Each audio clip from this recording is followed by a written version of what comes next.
5 pertanyaan soal trading forex dan nomor 5 yang paling penting. Welcome back di RF Channel on YouTube. Kali ini di hari Senin saya tidak ditemani oleh Mas Adi Prasetya, tapi saya akan kembali membawakan sendiri. Karena dari sekitar 10 seri mengenai robot trading, ada beberapa pertanyaan-pertanyaan yang saya kira harus saya rekap dan saya harus jawab dalam satu video. Semoga untuk edukasi forex setiap hari Senin ini bisa memberikan informasi dan wawasan baru bagi kita semua. Nah, buat Anda yang belum memiliki akun untuk trading pada forex, maka saya persilahkan untuk membuka akun di okta.id, di mana okta.id adalah salah satu broker yang memiliki lisensi lengkap dan regulasi di Indonesia. Anda bisa akses sekarang melalui aplikasi ataupun melalui website okta.id. Oke, kita akan mulai saja pada kali ini 5 pertanyaan soal forex yang berhasil saya rekap. Terima kasih buat Anda semua yang WhatsApp saya di 0895 0708 0789 dan pada beberapa pertanyaan yang datang di Instagram, maupun kalau saya ada waktu saya kadang suka lihat dari komentar-komentar yang ada pada channel ini. Jadi terima kasih, dan saya juga memonitoring dari aplikasi MyRF, sehingga kalau misalnya Anda mau bertanya, Anda boleh bertanya melalui jalur apapun maupun bisa mengakses WhatsApp saya secara langsung. Oke, kita akan mulai saja.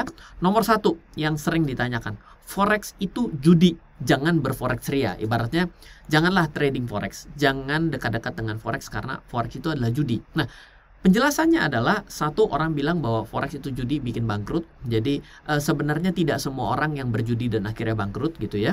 Dan ada juga teman saya yang gambling for living dan dia baik-baik saja di Malaysia gitu kan. Dan ada juga teman saya yang tidak baik-baik saja di Malaysia sampai harus telepon saya untuk pinjam duit agar tidak dipotong kakinya waktu di sana. Jadi memang selalu ada cerita seperti itu. Dan saya ingin ceritakan, apapun itu sebenarnya bisa dijudikan, bukan di trading forex saja. Banyak kok yang berjudi dalam hidupnya. Mereka dia selalu berpikir bahwa ya sudahlah, buat besok mah, bagaimana besok. Nah, itu sebenarnya sedang berjudi. Orang yang tidak melakukan perencanaan sebenarnya dia sedang menjudikan hidupnya. Jadi tidak hanya di forex, Anda mungkin sedang berjudi dalam hidupnya kalau Anda tidak tahu besok Anda mesti ngapain. Nah, selanjutnya adalah pasar forex sendiri sebenarnya berisi pedagang, sarana pembentukan harga. Jadi ada trader forex, ada sarana pembentuk harga, ada spekulasi, dan ada yang melakukan lindung nilai, hedging.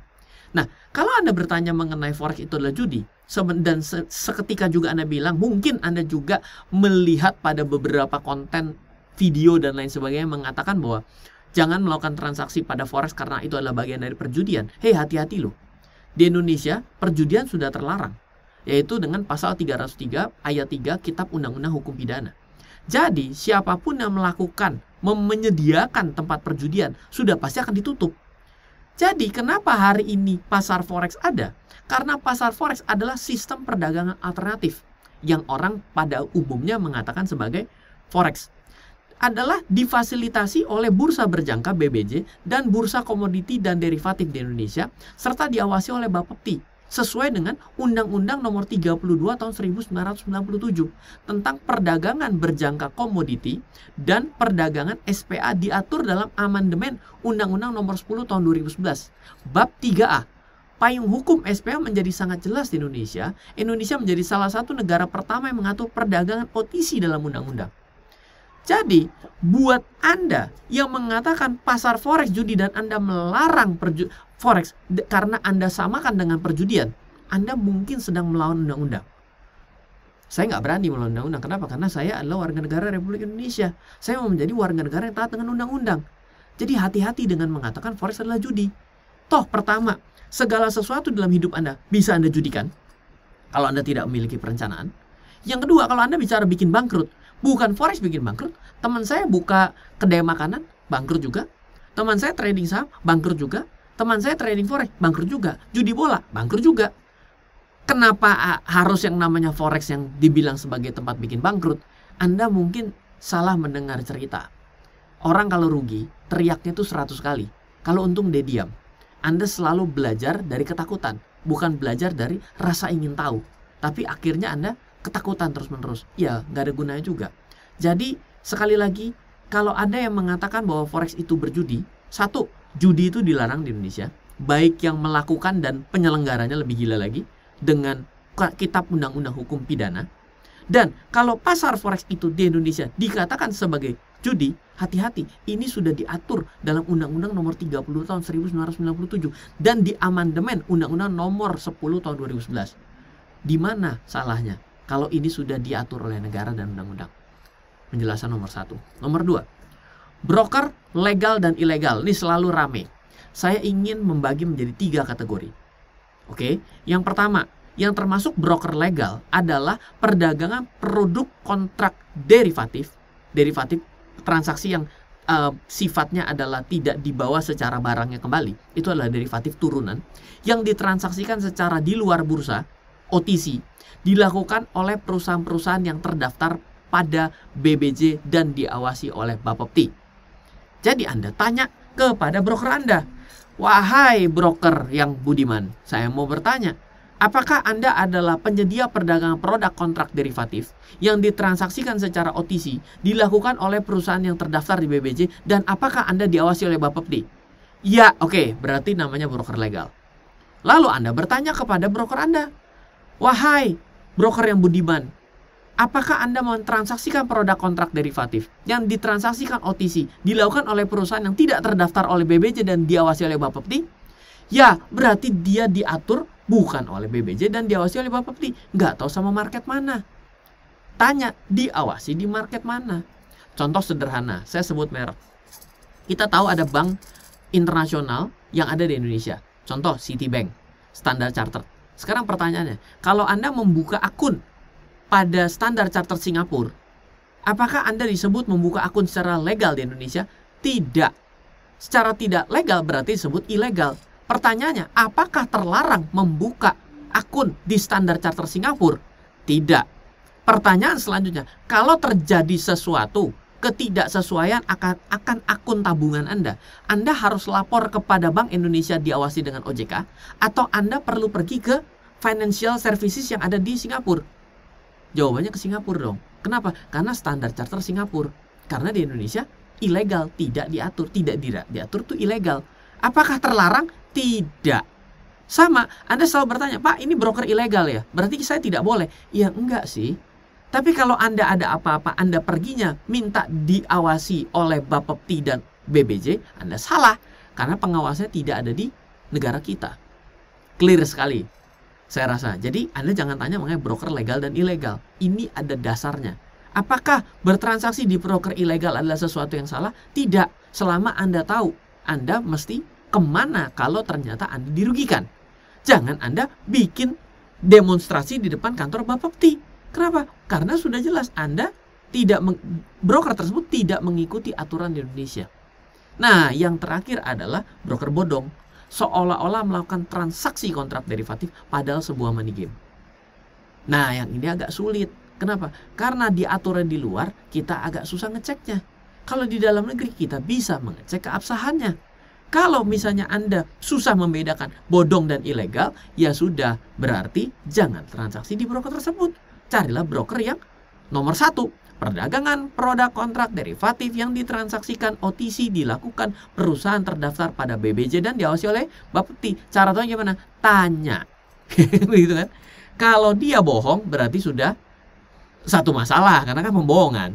Tapi kalau misalnya, ya betul, ya sudah, berarti itu legal. Oke, nomor 2, saya rasa clear. Nomor 3, modal kecil berapa untuk mulai? Selalu ditanya seperti itu. Kalau ditanya seperti ini, sebenarnya uang berapapun bisa untuk mulai. Tapi kalau Anda tidak mengerti bahwa sistem perdagangan ini adalah sebuah sistem perdagangan yang wajib hutang, maka Anda lebih baik belajar terlebih dahulu. Wajib hutang gimana sih, Ryan? Saya nggak pernah ada yang namanya hutang yang namanya di trader forex saya, di aplikasi forex saya nggak ada yang namanya hutang tuh. Dan sudah ada swap free. Swap free itu artinya kan saya tidak bayar hutang. Oke, baik.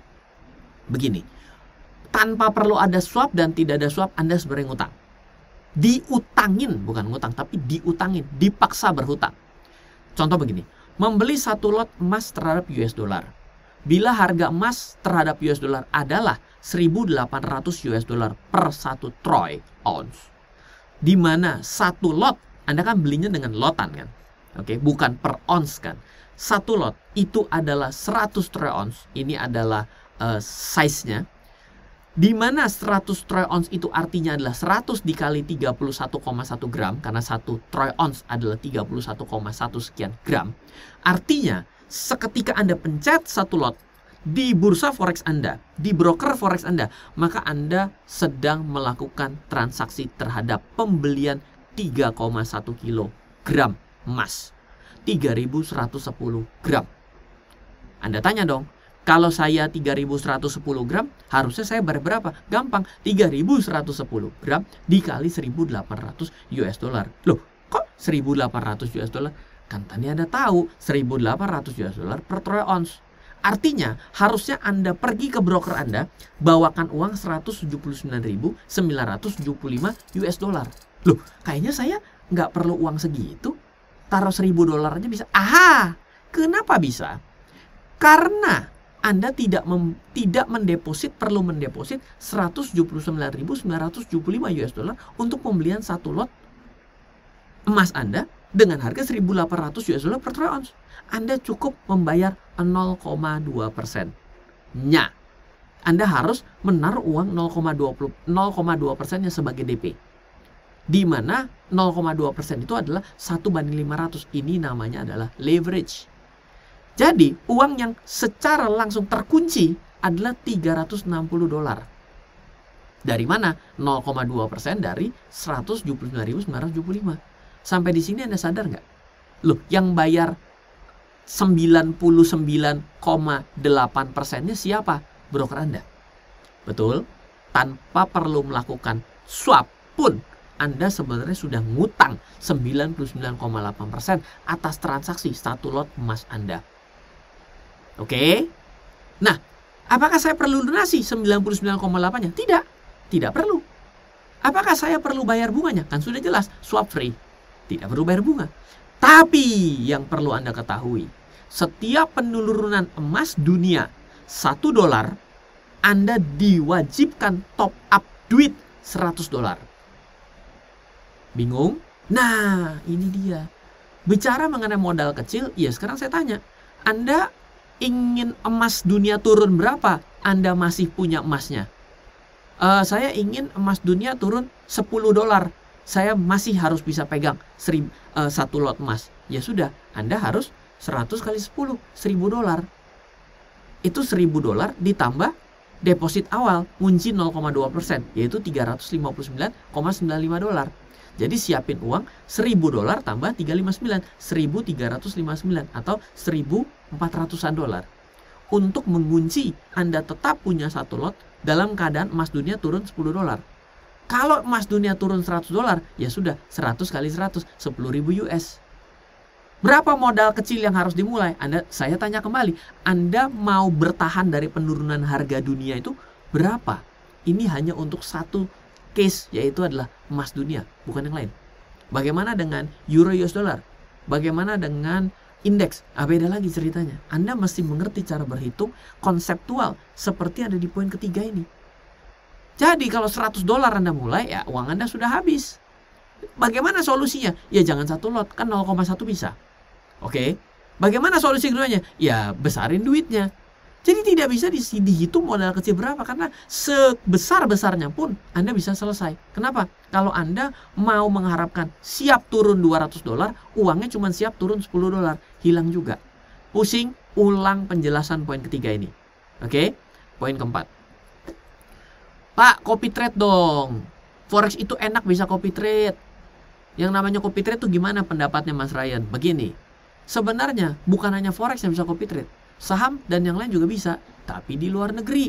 Kenapa? Alert pertama, Indonesia belum menerima sistem copy trade pada seluruh instrumen. Wah Pak, kenapa Pak? Wah panjang ceritanya. Itu jangan ditanya. Itu tanya ke regulator, jangan tanya ke saya. Oke? Alert kedua, 99.99% karena Indonesia belum menerima sistem copy trade. Jadi dipastikan broker forex Anda kalau melakukan sistem copy trade tidak diawasi di Indonesia. Yang mana bisa disebut ilegal, yang mana mungkin juga bodong. Kan kita susah membedakan antara ilegal dan bodong. Perlu skill. Alert yang ketiga, Ada orang yang membuka dirinya untuk copy trade, sebenarnya tujuannya hanya cari komisi. Dari apa? Dari transaksi. Sehingga lotnya sering dibuka, membuat dia dapat rebate, membuat uang Anda cepat habis, dia dapat komisi. Sayonara goodbye my love.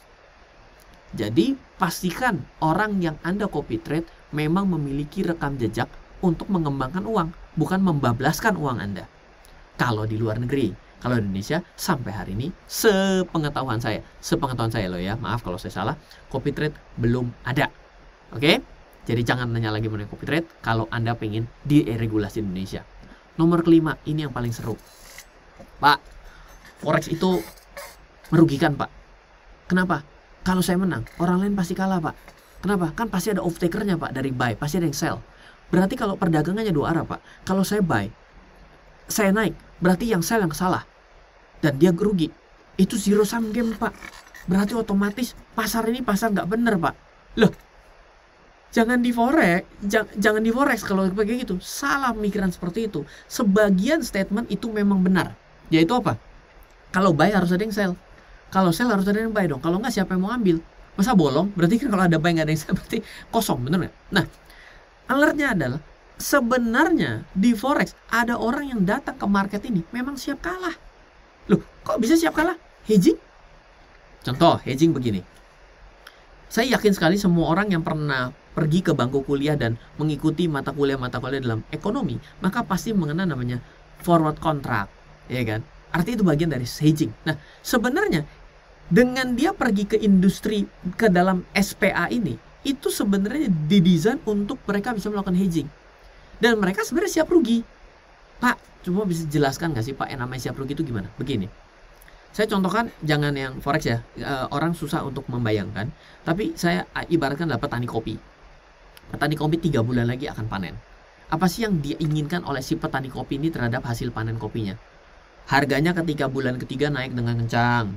Tidak ada kerugian panen, hasilnya, tonasenya, biji kopinya itu melebihi daripada ekspektasi dia.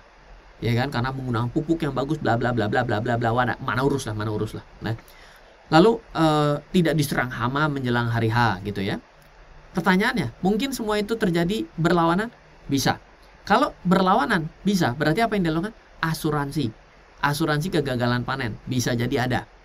Yang kedua, kalau penurunan harga memang bisa ditanggung dengan asuransi? Tidak bisa. Oleh karena itulah mereka menggunakan hedging. Ketika dia mengharapkan harga kopi naik, yang dia lakukan pada pasar derivatif untuk komoditi kopi, dia lakukan sell.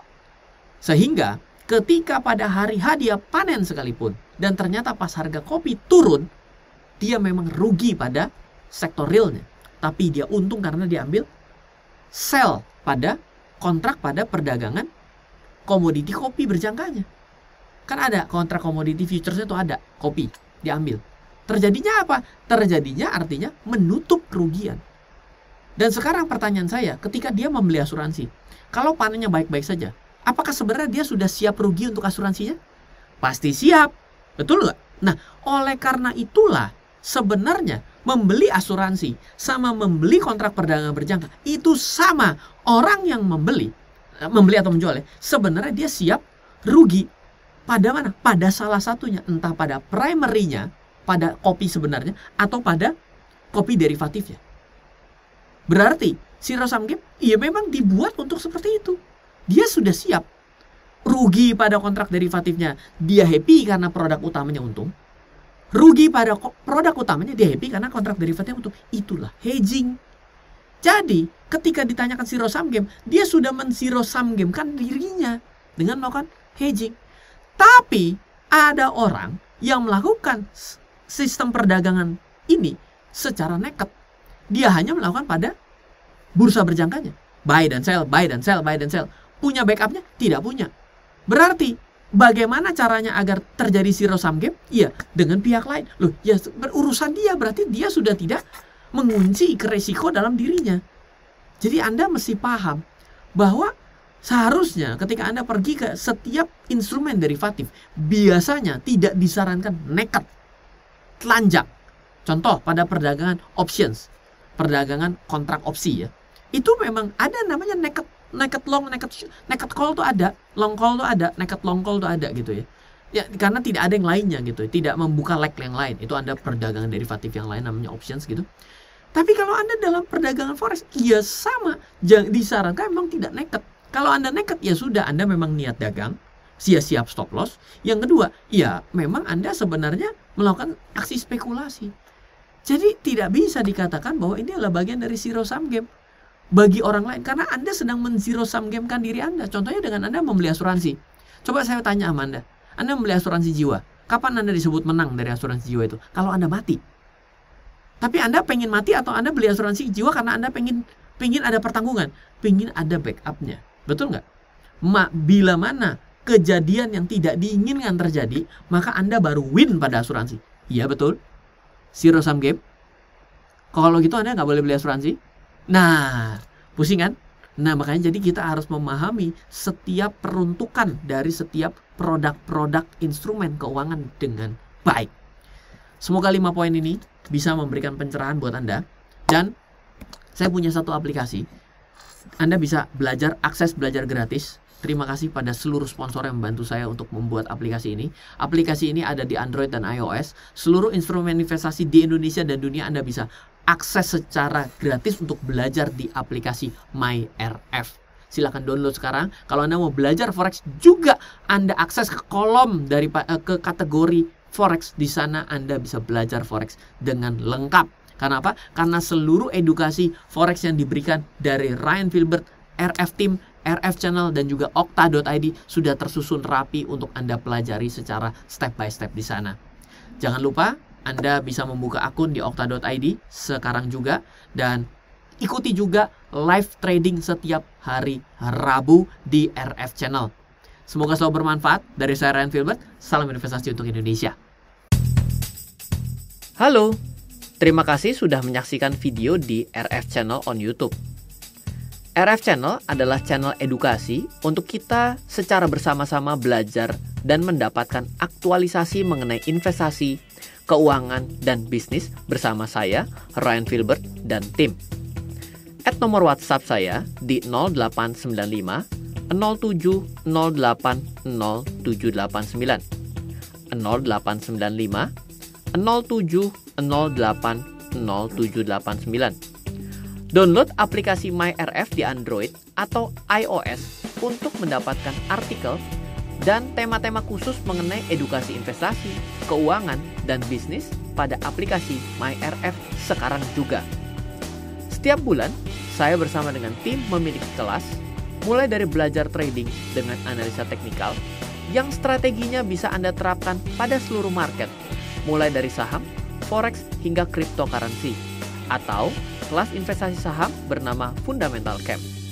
Untuk mengetahui kelas lainnya dan bertanya mengenai kelas, hubungi tim sekarang juga di 0852 882 6187. Sekali lagi, 0852 882 6187. Semoga terus bermanfaat. Dari saya Ryan Filbert, salam investasi untuk Indonesia.